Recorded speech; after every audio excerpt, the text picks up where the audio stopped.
والضحى والليل إذا سجى ما ودعك ربك وما قلى وللآخرة خير لك من الأولى ولسوف يعطيك ربك فترضى ألم يجدك يتيما فآوى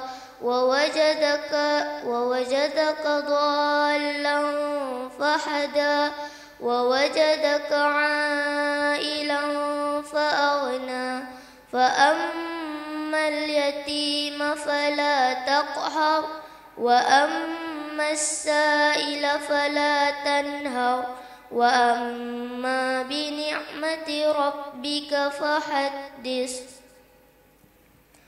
بسم الله الرحمن الرحيم والمرسلات عرفا فالعاصفات عصفا والناشرات نشرا فالفارقات فرقا فالملقيات ذكرا عذرا أو نذرا إنما توعدون لواقع فإذا النجوم طمست وإذا السماء فرجت وإذا الجبال نسفت وإذا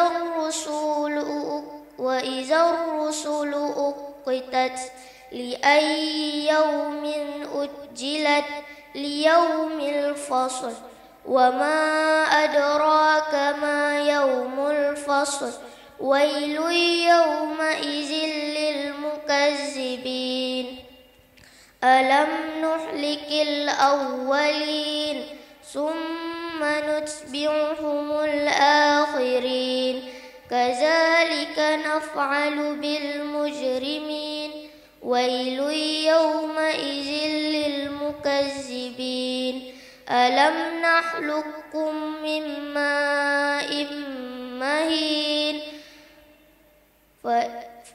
فجعلناه في قرار مكين إلى قدر معلوم فقدرنا فنعم القادرون ويل يومئذ للمكذبين ألم نجعل الأرض كفاتا أحياء وأمواتا وجعلنا فيها رواسي شامخات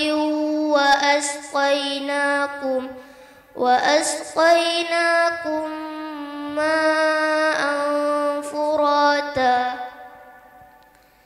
ويل يومئذ للمكذبين انطلقوا إلى ما كنتم به تكذبون انطلقوا إلى ظل ذي ثلاث شعب لا ظليل ولا يغني من اللهب إنها ترمي بشرار كالقصر كأنه جمالة صفر ويل يومئذ للمكذبين هذا يوم لا ينطقون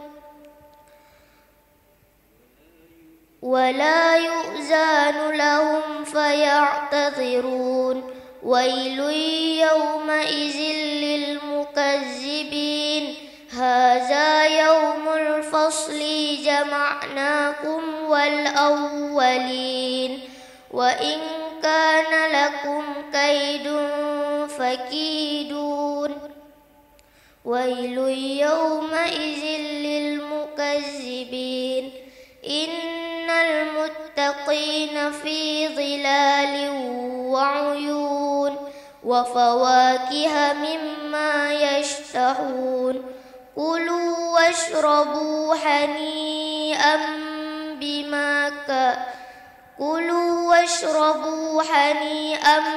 بما كنتم تعملون ويل يومئذ للمكذبين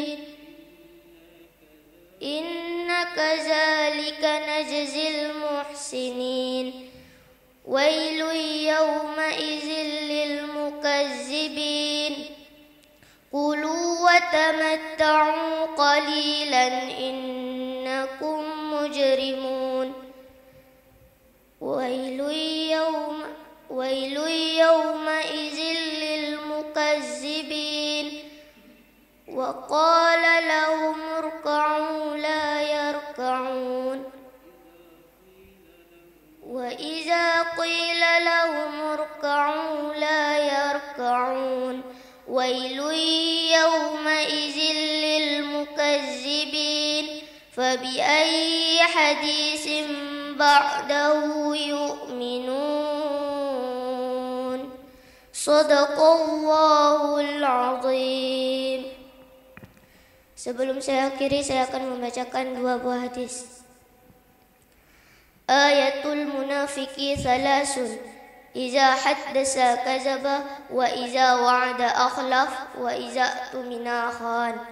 Tanda-tanda orang munafik itu ada tiga. Bila berbicara ia dusta, bila berjanji ia ingkar, dan bila dapat dipercaya ia berkhianat. Kafa bil mar'i kaziban ay yuhaddisa bi kulli ma sami'. Cukuplah seseorang disebut sebagai pendusta bila ia suka menceritakan setiap apa yang ia dengar. Demikian dari saya. Wassalamualaikum warahmatullahi wabarakatuh.